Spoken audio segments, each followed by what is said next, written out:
Y yo creo que arranquemos de una vez ya que hay varios profesores acá ya esperándonos y conectados. Ok, perfecto. Bueno, unas cositas de protocolo antes de. ¿El audio está bien? ¿La música de fondo está mesuradamente bien o la bajo más? ¿Cómo escuchan ustedes allí? Perfecto, ok, Julio Alexander Rivera, compañero de grupo Recochamboys de la Unión Agustiniana.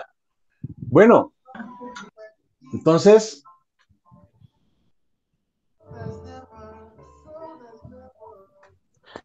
bien, de antemano, mis profes, muy buenas tardes, personal administrativo, todas las personas participantes de esta pequeña charla.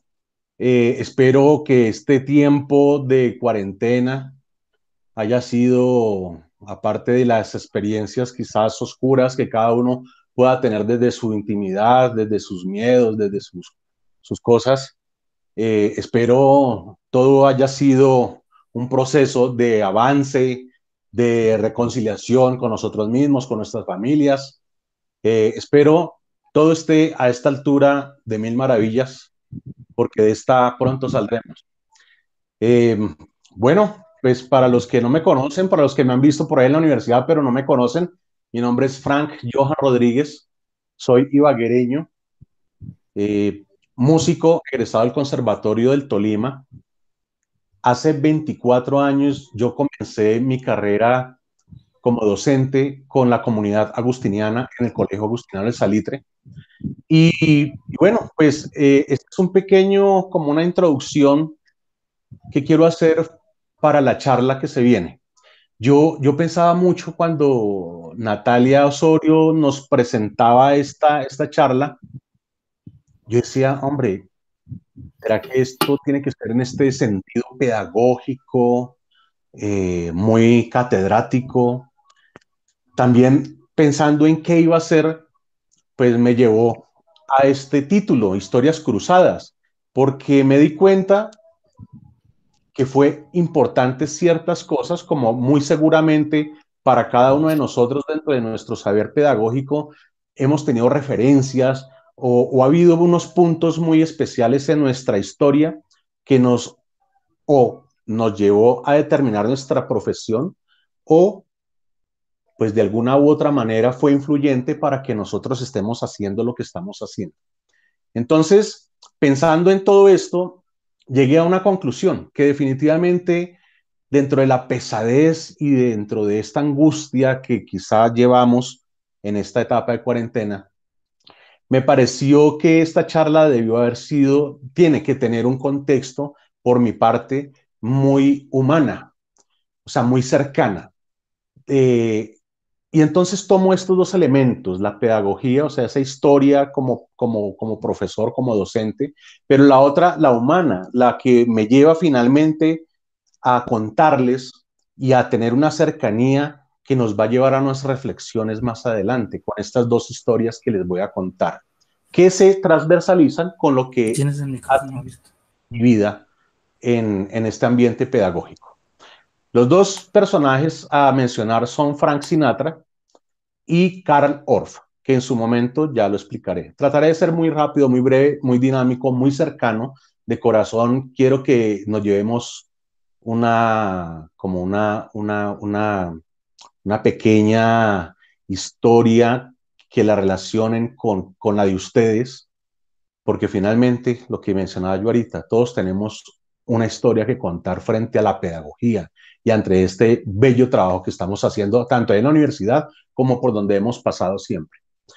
Bueno, Frank Sinatra, contaré su historia, así muy breve. Nació, es un músico que es italoamericano, huyó de Italia, se radicó en New Orleans y nació en 1915 en un pueblito que se llama Hoboken.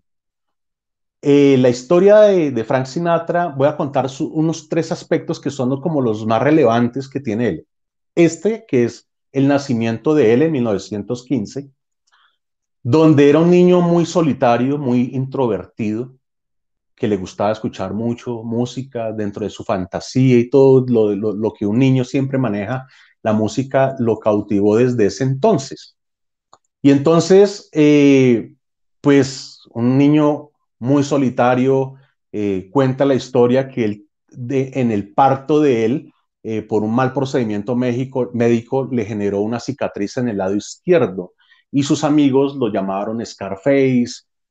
Bueno, entonces esta presión de bullying y todas estas cosas, su mismo, eh, el ser introvertido, pues lo llevó a un aislamiento y a una comunicación con la música allí que lo lleva poco a poco en su crecimiento humano a entrar en un mundo donde para él fue una cosa muy impactante. ¿Mm?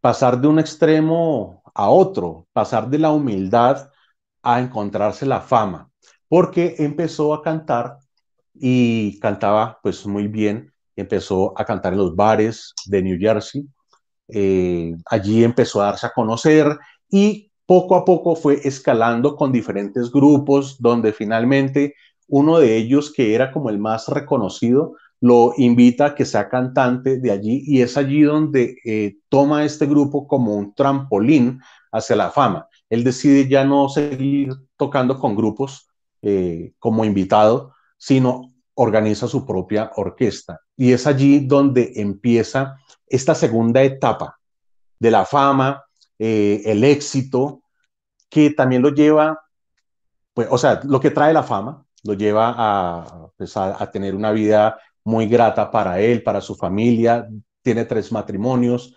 eh, tiene 2 hijos, un niño, una niña, el niño también se llama Frank, la niña no recuerdo cómo es el nombre de ella, pero pues se desarrolla todo este mundo fantasioso para esta familia, lo cual pasa a su tercera etapa, que es la parte oscura de Frank Sinatra, porque esa fama lo lleva a explorar y a contactarse, a tener siempre al lado gente muy famosa y por ende gente muy poderosa.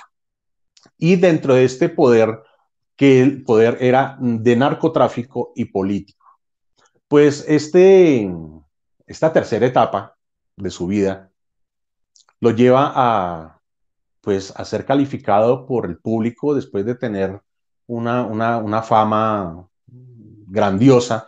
A él lo catalogaron como la banda sonora del sueño americano, con todas sus canciones que hacía. También fue catalogado como crooner. El crooner es una especie de trovador hoy en día. La relación analógica es un trovador, lo que sería un trovador hoy en día. Pues en esa época, ser un crooner era una cosa fantástica, era estar en la cúspide de la fama como cantante. Y eran masculinos especialmente. Los crooners eran especialmente masculinos. Entonces, pues esto lo llevó a verse envuelto en una cantidad de escándalos a nivel de narcotráfico, de lavado de activos, bueno, la cual eso lo empieza a opacar, empieza a tener una curvatura descendente dentro de su fama y su éxito como músico y como persona. Aparte de esto, el tipo era muy artístico. Él no solamente cantaba, sino que era actor. Y como dato curioso, en aquella época que fue la época de oro de Estados Unidos, mmm, tomaban a un personaje y lo explotaban al punto donde convertían toda esa imagen de este personaje en algo comercial. Entonces, de ahí que se volvió su sobrenombre, que fue, lo llamaron la banda sonora del sueño americano, porque inspiraba ese sueño americano y esa ideología norteamericana. Pues bueno, esta historia oscura lo lleva a él a salir de Estados Unidos, allí empieza a interactuar con músicos latinos, a hacer ensambles musicales con música latina, y bueno, pues finalmente, con todas estas 3 partes, Frank Sinatra se convierte en un ícono de la música popular americana, popular comercial americana. Y con estos rasgos de Frank Sinatra, que ya aquí muy meramente los menciono. Ahora viene la historia cruzada. ¿Por qué yo tomo a Frank Sinatra como tema de esta pequeña charla?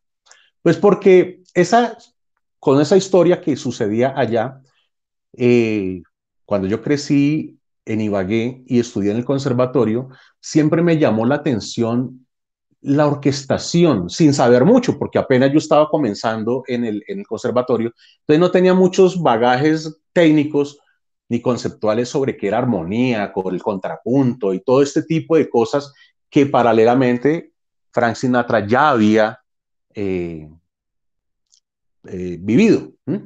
Él muere en 1998, el 14 de mayo. Entonces, en el 98, yo estaba en el conservatorio y yo ya empezaba a referenciar la música de Frank Sinatra y me llamaba la atención su estructura sonora. Pues bueno, tengo que contarles, dentro de esta cercanía que pretendo, que tuve una experiencia muy traumática, sí, muy triste, en el sentido que cuando yo estaba como en octavo, noveno grado de bachillerato, yo soy cornista, yo toco corno francés, pero el piano siempre me ha acompañado dentro de mi experiencia como estudiante allí. Era una materia obligatoria que yo tenía que ver, pero me fascinaba. Pues yo me destacaba en el piano, con el piano un poco más que mis compañeros y alguna vez recibí una invitación de un grupo que yo no conocía y eran adultos, yo era pues un adolescente, donde me hicieron la invitación a que hiciera parte de un grupo de jazz. Igual, para mí eso fue explotarme la cabeza porque jazz, yo no conocía mucho del jazz, mi formación en el conservatorio era netamente clásica, la tradicional clásica, y pues, oh, me cogieron así y yo dije, pues bueno, intentemos. Pues ahí me estrellé contra la vida porque me di cuenta que el jazz era un mundo totalmente diferente y contrario a lo que yo estaba estudiando. Pues la frustración fue no poder asumir ese, ese rol como pianista en ese grupo. Pues me generó una frustración y que no fue profunda tampoco, pero sí me dejó como, ah, qué mal. Me gustaba Frank Sinatra, se me presentaba yo una oportunidad, pero no tenía las herramientas técnicas ni pedagógicas para poder hacerlo como pianista, que era como me habían convocado. Pues bueno, eh, 30 años después, o sea, ya estamos casi en esta época, eh, se me presenta una oportunidad, o sea, por medio de un amigo me convocan a un grupo eh, porque van a hacer casting para pianistas. Y pues esta frustración me había llevado a interesarme más adelante en profundizar el jazz, qué era eso. Y bueno, y por ahí tomé como ciertas clases de esto, me interesé mucho. No soy jazzista, pues puro, pero trato de entenderlo y de ejecutarlo. Pues hace 2 años me convocaron a un casting para ser pianista de un grupo que se llamaba Salsinatra, se llama Salsinatra. Eh, Me pareció muy loco porque, como su nombre lo indica, Sal Sinatra es salsa con la música de Frank Sinatra. Entonces, no me sonaba mucho. Yo decía, oh, Frank Sinatra es un ícono de esa música norteamericana y revolverla con la música anglosajona y con estos ritmos latinos me parecía muy loco. Pues escuché la propuesta, tuve la fortuna de ser el ganador de ese casting y en la actualidad toco con ese grupo Salsinatra. Entonces, cuando yo pensaba en esta charla sobre todo el cruce de cosas que yo debería poner, pues pensaba en, oiga, qué interesante, uno a veces tiene frustraciones, tiene conocimientos de historias lejanas y cosas, y en algún momento de la vida se le puede presentar a uno algo que lo transversaliza con esas cosas, con esas historias lejanas para uno. En este caso, para mí era lejano, después de esa frustración de no poderlo hacer hace 30 años, pues se me presenta esta oportunidad y guau, bueno, pues me lleva a pensar que que hay cosas que uno a veces siente que hay frustración, que ahí termina todo, que, que ya terminó ese capítulo y mire cómo el conocer, el interesarme, sí, el estar cercano a Frank Sinatra en ese aspecto solamente de cultura general, pues hoy en día me lleva a ser parte de un proyecto que pues o sea, no es una mención egocéntrica lo que voy a mencionar, pero me siento orgulloso de poder hacer parte de un grupo que es exigente, puso unos parámetros muy claros frente a lo que necesitaban como pianista y pues tener yo las herramientas o el conocimiento básico para poderlo hacer y ser hoy representante pues de mi tierra, de Ibagué, de mi conservatorio y de alguna manera pues de la Universitaria Agustiniana. Hace una semana le hicieron una entrevista al que hace la voz de Frank Sinatra, que es un venezolano que se llama Enrique Terhorst. Él es veneco-alemán. Y él fue el que propuso este proyecto y llegó aquí a Colombia hace unos 8 años. Él es matemático, es el director de investigaciones en la Universidad de los Andes. Es un tipo que tiene una vida paralela totalmente contraria a la música, pero que su historia lo llevó a hacer este proyecto. Y bueno, pues hoy en día soy parte. Y en esa entrevista, pues allí muy orgullosamente y también fuera de los cánones legales de la emisora donde hicieron la entrevista, pues mencionaron la universitaria porque mencionaba allí que el pianista es el director de la Orquesta Sinfónica de la Universidad Agustiniana. Pues esas cositas me llenan de orgullo, me siento una satisfacción. Eh, Mire cuánto tiempo después vengo yo a ser parte de una historia paralela, como mil de historias nos rodean a todos nosotros.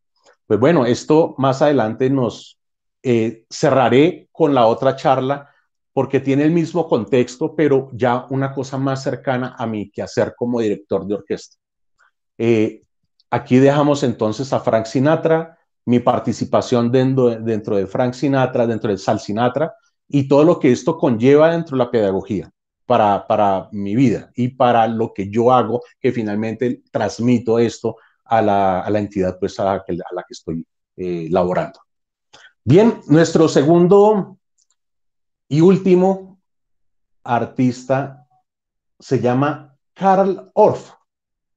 Voy a poner así muy,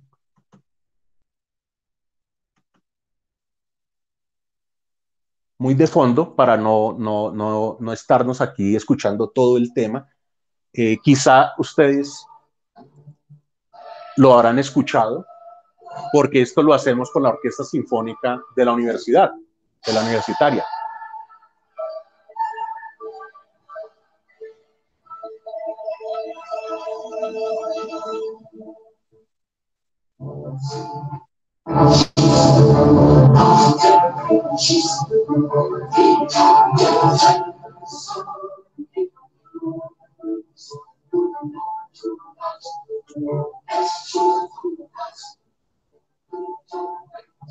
Bueno, eso que están escuchando se llama O Fortuna, de una ópera orquestal de 24 partes que se llama Carmina Burana. Todo el mundo lo menciona como Carmina Burana y lo relaciona con el nombre de una mujer. Creen que Carmina Burana es una mujer y quizá todo el mundo lo relaciona por nuestra coterránea Carmina Gallo. Yo he hablado con mucha gente sobre esto y saco esa conclusión, porque cuando algo la pregunta, todo el mundo, sí, debe ser como Carmina Gallo. Y no tiene nada que ver con Carmina Gallo, ni es el nombre de una mujer. Esta obra se llama O Fortuna y es una de las 24 partes que tiene la obra que se llama Carmina Burana. Pues Carmina Burana la compuso un alemán que se llama Karl Orff. Karl Orff se caracterizó dentro de su historia por dos cosas muy básicas y muy fuertes. Una de ellas fue el éxito que esta obra ha tenido a través de la historia. Y la otra, una metodología pedagógica musical que se llama la metodología Orff. Cuando yo hice mi licenciatura en el Conservatorio del Tolima, mi tesis fue basada en este señor, en Karl Orff, y la influencia pedagógica que tuvo un profesor de allí el conservatorio en relación a esta metodología Orff. Eh, Karl Orff, músico alemán, pues él se dedicó a hacer como a recapitular la historia de la Iglesia Católica en la época del barroco, un poco hacia atrás, 1800, 1700, 1800, y se fue a aventurar por los montes alemanes donde existían los castillos de los monjes, de los frailes. Ellos construían los castillos muy en la parte más alta de cualquier montaña, porque ellos tenían la convicción que entre más cerca estuvieran al cielo, más cerca estarían a Dios. Y pues todos conocemos que pues esta influencia católica frente a él era muy fuerte en esa época. Pues cuando pasó todo esto, vino el romanticismo, el clasicismo, pues todo esto cambió un poco. Históricamente la Iglesia Católica seguía ahí permaneciendo en el poder de la historia, pero ya no con esa misma influencia tan fuerte. Entonces, dentro de todo esto, pues mucho más adelante Karl Orff, conociendo esas historias de la Iglesia Católica y de los monjes, pues se dedicó a investigar muy a fondo qué era lo que ellos tenían por allá en sus alturas y en su silencio. Pues allí encontró unos manuscritos que eran algo así como unos diarios de los monjes. Pues sin escandalizar, esta charla yo la he tenido, la tuve, ya lo contaré, la tuve mucho con el padre Carlos Villabona, nuestro anterior rector, hasta hace un año, 2 años ya.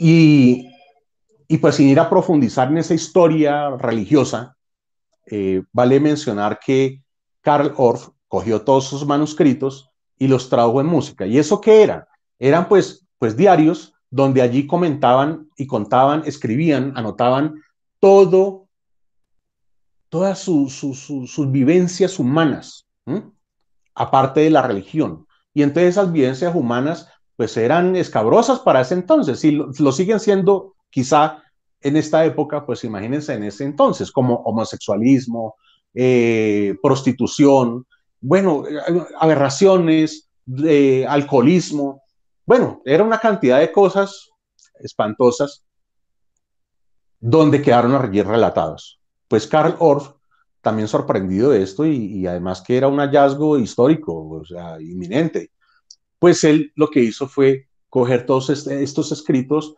y en su idioma latín, como estaban allí, pues empezó a escribir todas estas obras, con la característica que cada una de ellas, de acuerdo a sus escritos, pues él la enfocó hacia esa parte emocional musical, que es lo que uno escucha. Si uno escucha una salsa, uno se para a bailar y uno siente ese ánimo y uno no escucha una salsa así toda triste y con eso uno se va a levantar a bailar.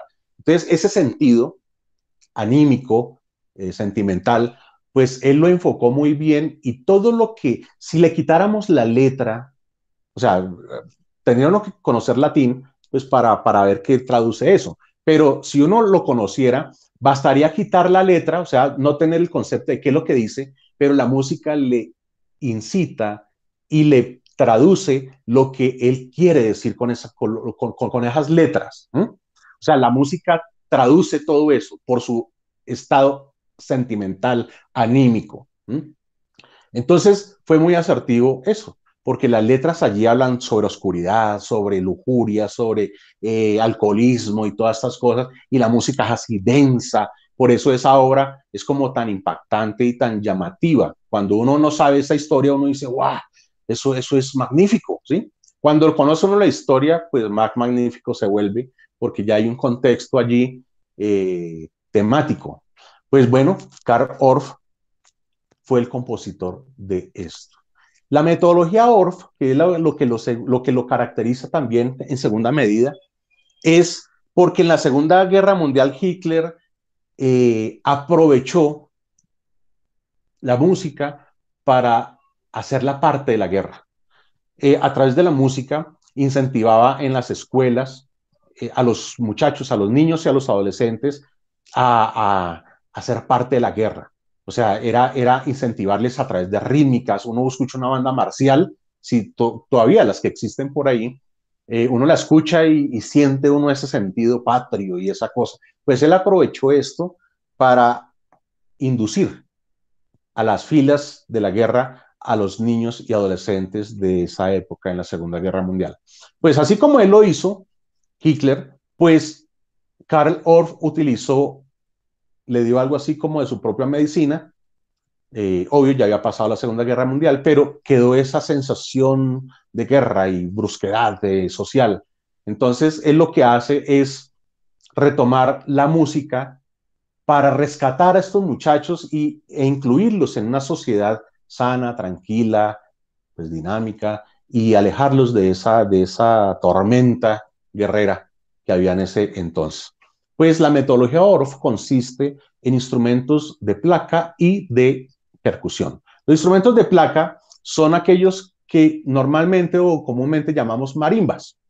Las marimbas tienen un teclado muy parecido al de un piano. Es igualito, pero vienen unas placas grandes y se pegan, se golpean con unos, valga la redundancia, golpeadores. Pues estas placas se catalogan en metalófonos y xilófonos. Metalófonos, todos los que sus placas son en metal, y xilófonos, donde sus placas son en madera. Esas dos características, y por sus tamaños, reciben diferentes nombres, ¿sí?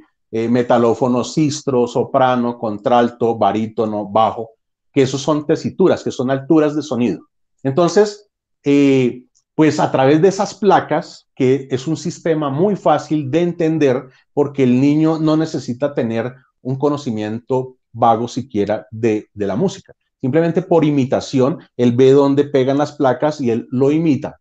Y resulta haciendo melodías donde por imitación y memoria, pues resulta haciendo una obra, y entonces era una manera muy fácil y rápida. Era como recortar el camino para que ellos fácilmente pudieran acceder a la música. Pues fue una estrategia que le funcionó, y allí es donde nace la metodología Orff.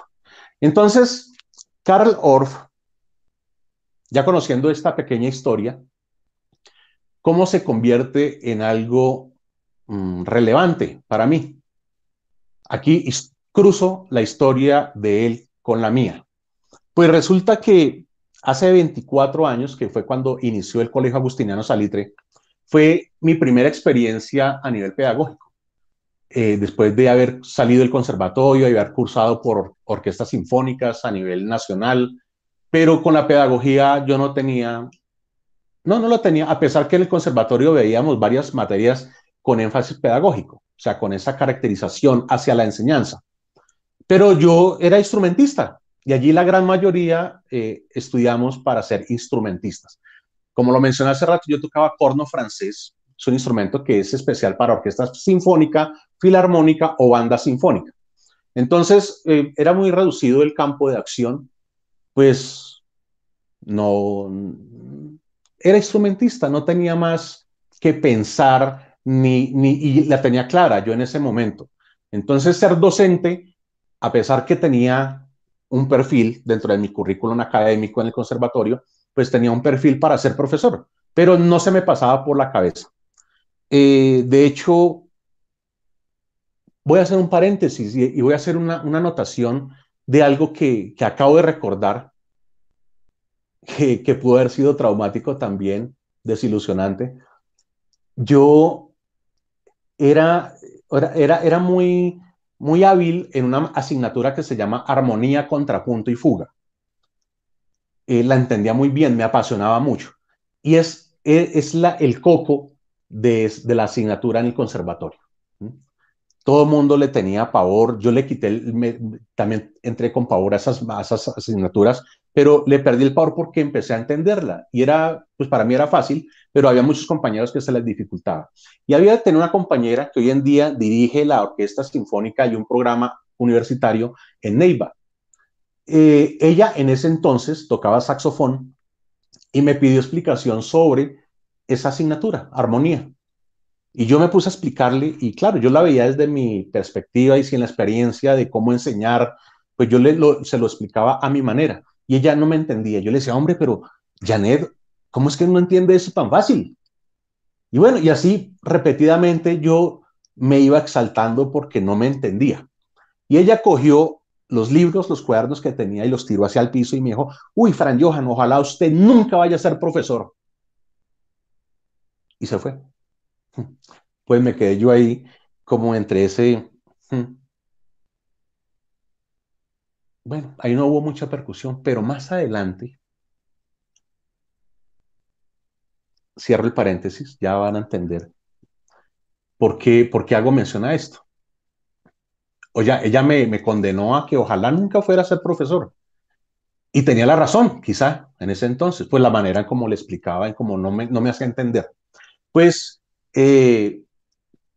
cuando yo llegué a Bogotá, por casualidad, eso sería otra historia, pero por casualidad llegué a, a donde una tía, donde tenía su hijo, que es primo mío, él trabajaba en el Colegio Agustiniano Norte.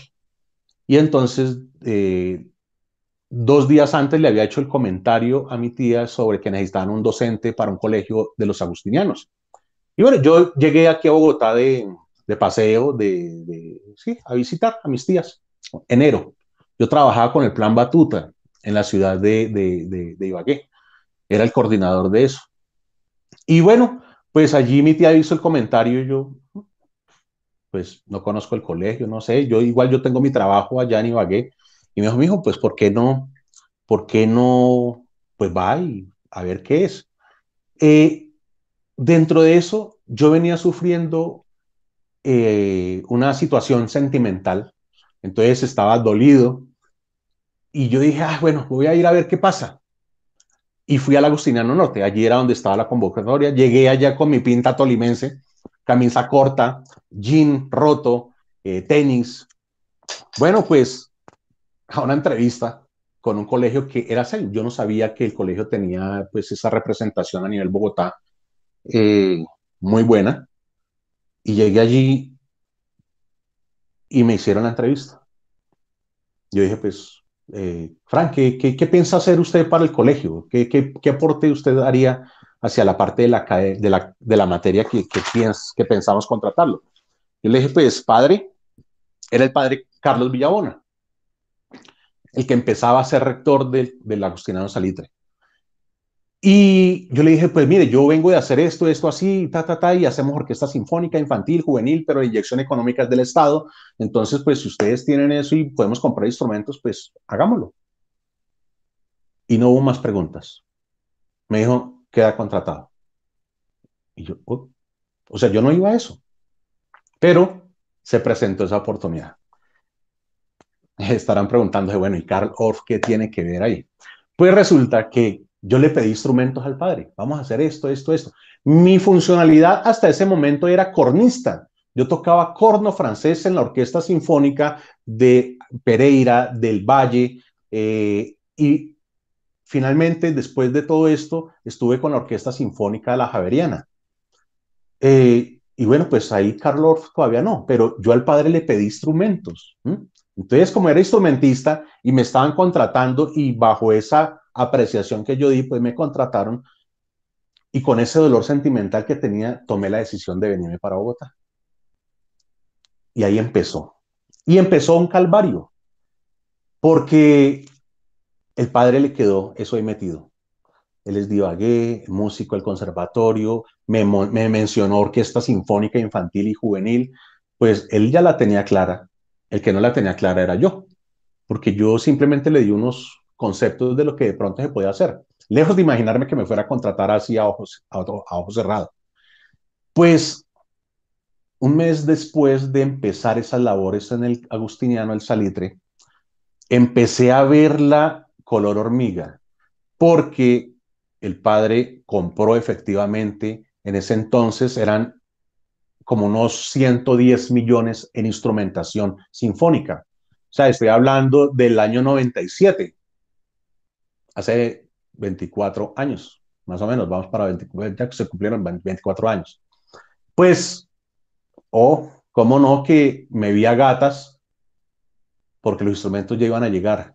Y yo dije, ¿y ahora yo qué voy a hacer con estos instrumentos? Cuando yo trabajaba en Batuta, pues yo era el director del programa regional y entonces habían talleristas, estaba el profesor de violín, el profesor de saxofón, el trompeta, el de contrabajo, pues yo redireccionaba todo. Vamos a hacer este montaje, este repertorio, profesores tenga ta. Ellos enseñaban y yo al final, finalmente, unía todo y dirigía la gran orquesta. O sea, digamos que era un trabajo fácil porque realmente el trabajo complejo estaba en enseñarle a los niños a enseñar a tocar un instrumento. Pues bueno, pues hasta ahí eso estaba breve y era la estructura que se manejaba en el plan Batuta en esa época. Pero entonces así en el colegio era totalmente diferente, porque yo era el profesor de cátedra, fuera de eso planteé la orquesta sinfónica, y tenía que enseñarle a tocar violín cuando no soy violinista, tenía que enseñar a tocar trompeta, no soy trompetista, soy cornista. Entonces, no, pues lo que se veía venir era espantosamente feo. Eh, pues se me ocurrió pasar por todos los salones. Niños, ¿quién de ustedes toca tal instrumento? Yo. Pues así fui sacando de cada salón, de cada grado, de cada curso por grado, un promedio entre 2 y 3 estudiantes. Pues de sexto hasta 11 me llevé una sorpresa. Había casi 60 estudiantes que tocaban algún instrumento. ¿Y cómo ellos lo tocaban? Pues porque aquí en Bogotá iban a Batuta o en sus casas contrataban un profesor particular o en la academia de allí de la vuelta a la esquina de la casa. O sea, era muy activo esto aquí en Bogotá. Pues ese era el reflejo que se veía allí en el colegio, porque el colegio no dictaba, es más, estaba empezando el colegio, entonces no había esa cátedra de música que uno dijera, uy, allí cómo enseñan, ¿sí? O tiene énfasis el colegio de música, pues no era así. Bueno, finalmente, esto me llevó a conocer mis miedos, todas mis angustias, porque era una responsabilidad, yo la veía inmensamente grande. Era enfrentarme a hacer una orquesta que solo nunca la había hecho. Pues esa estrategia me funcionó y entonces a los 2 meses tenía una orquesta. Y vaya orquesta, pues porque eran casi 60 y pico de niños y me puse, y unos niños empezaron a decirme, profe, ¿y por qué no hacemos un coro? Y yo, bueno, un coro. Y yo dije, coro y orquesta. De una vez me llevó, me conectó a esa época mía en el conservatorio, donde allá hicimos la obra Carmina Burana. Y allí conocí vagamente a Karl Orff. ¿Quién era Karl Orff? Y entonces yo dije, yo les cuento una cosa muy particular. Uno como músico metido dentro de la mitad de toda una orquesta de 110 músicos, es algo que doy gracias a Dios por haber tenido esa experiencia y por seguirla teniendo. Lo que se siente es algo inexplicable, es una cosa magna, es una liberación del espíritu, del alma, una cosa incomprensible. Solamente lo entendemos las personas que estamos allí y quizá lo pueden captar las personas que están al frente de una orquesta sinfónica sintiendo esa energía y ese poderío de cruce de armonías y de notas y de frecuencias musicales. Es una cosa grandiosa. Pues me conectó con eso. Yo decía, qué bueno que estos niños pudieran tener esta experiencia, cómo hacerlo. Bueno, ya hay unos chinos que tocan, hay unos peladitos allí, están el coro, ya tengo un coro. Latín, eso es en latín. La ventaja es que el latín tiene similitud con el español en su pronunciación, ¿sí? O sea, no hay que cambiarle muchas fonéticamente las palabras. Pues me lancé a hacerlo y, oh sorpresa, 2 meses después tenía montado el O Fortuna, que es el primer movimiento, el que ustedes escucharon ahora, eh, de Karl Orff. Entonces, ahora, por donde yo he pasado, en las instituciones que han sido 4 desde ese entonces, aquí en Bogotá, perdón, 3, en todas he dejado esa huella o he empezado ese caminar de hacer orquesta sinfónica infantil y juvenil con esa misma estrategia.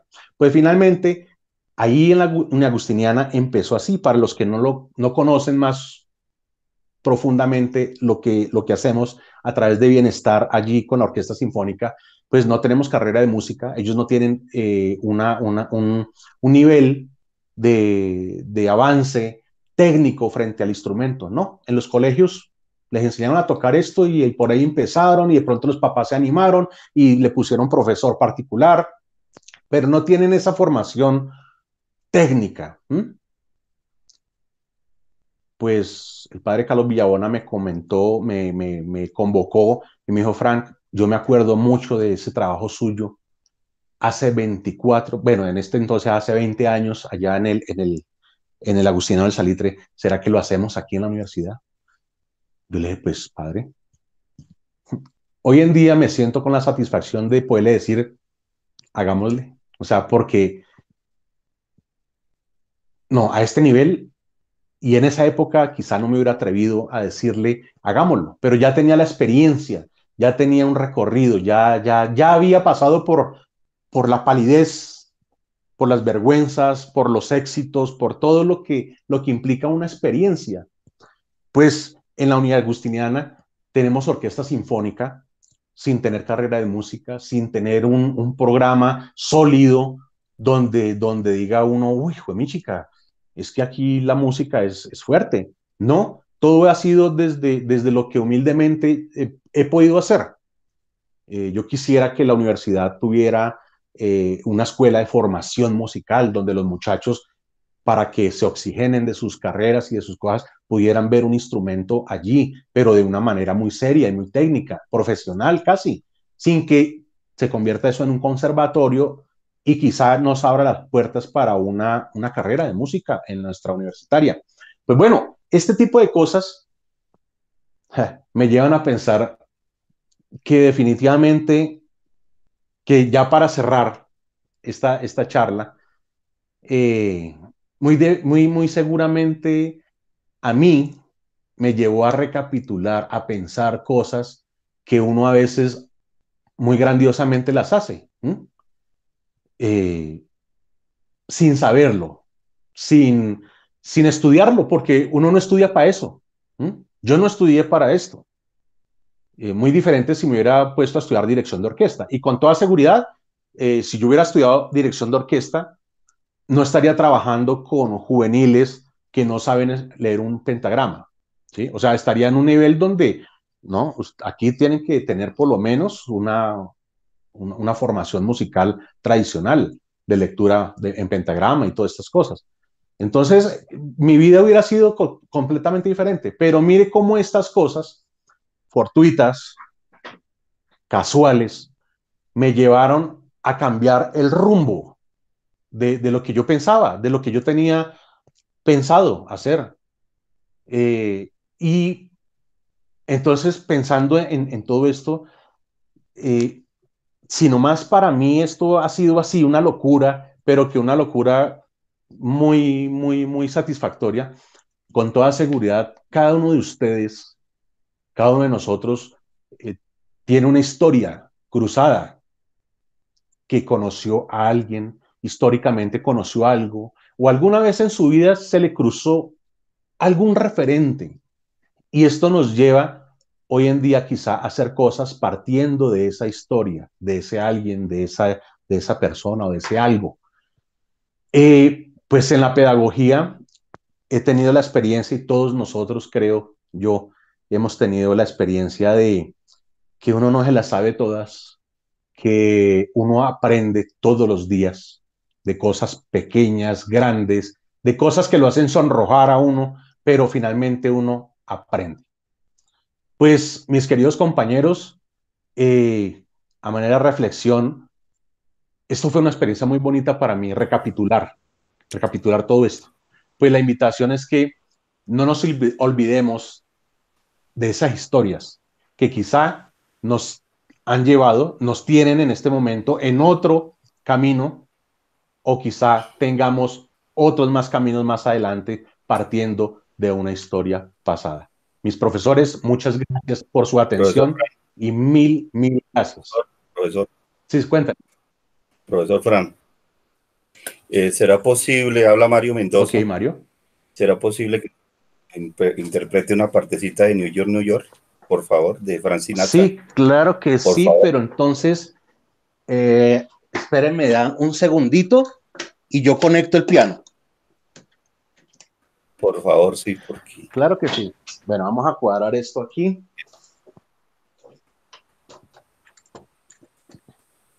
Esperemos aquí mientras calienta esto.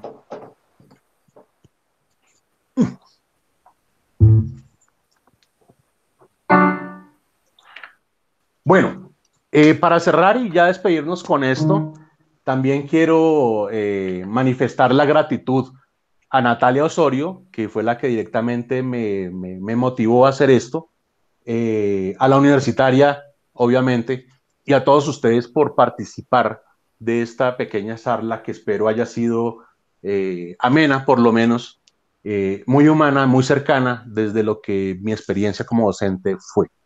Y que cada uno de ustedes también, pues, revivan esas cosas que han sido historias cruzadas para ustedes. Entonces, a continuación, como me lo pide el profesor, que yo aquí pongo, hay un instrumento, ¿lo quieren en piano o con un sintetizador?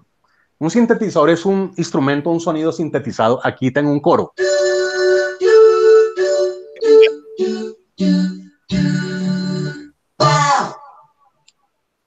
O con sonido de piano. Piano. piano, sí, Puede señor. sonar mejor. Esto, perfecto. Entonces, empieza.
Que Dios los bendiga y que todo termine rápido, pronto, para vernos. Gracias. Bravo, profe. Gracias. Francito, ¿por qué no aprovecha la oportunidad para invitarlos al grupo? Ay, sí, claro que sí, qué buena, qué buena. Profes y administrativos, todos los que me estén escuchando, nosotros tenemos un grupo, docentes, administrativos, estudiantes, es muy selecto. O sea, tengo que ser claro frente a esto, no es para aprender, es para ya empezar a ejecutar algún saber musical que ustedes puedan tener, ya sea en la praxis de un instrumento o con su voz. Si cantan, si ustedes creen que cantan afinados, que son esto, igual pueden contar conmigo para esa asesoría. Y ya, eso es todo. Nosotros participamos los lunes a las 4:30 de la tarde, hasta que nos cansemos. Nos ha dado las 8 de la noche, 8:30. Alexander ahí es testigo de eso. Pero es muy agradable poder hacer esto con gente que no tiene la música con esta cercanía. Sencillamente ofrecemos este espacio de bienestar para que lo aprovechen y puedan disfrutar de eso tan hermoso que es la música. Entonces, cualquier cosa, a través de Bienestar de Natalia se pueden inscribir o con mi contacto, mi número telefónico que también lo pueden recoger allí en Bienestar a través de Natalia Juanita, y bienvenidos. Pues, muchachos, compañeros, Gracias. muchas gracias y muy amables, y ojalá participen de este grupo. Feliz tarde. Profesor Fran, gracias. No, a ustedes, muy amables. Gracias. Ok. Feliz tarde a todos y a todas. Igualmente, a todos, feliz Muchas tarde. gracias. Chao, Francito. Se Listo. cuida, hermano. Un abrazo. Listo, ok. Sígase cuidando. Listo, perfecto. Pues ahí le Chao. enviaré Gracias, cositas feliz para tarde, grabar. profesores. Ok, Vale, listo. Ahí quedo pendiente. bien, listo. Muchas gracias. Gracias. Gracias.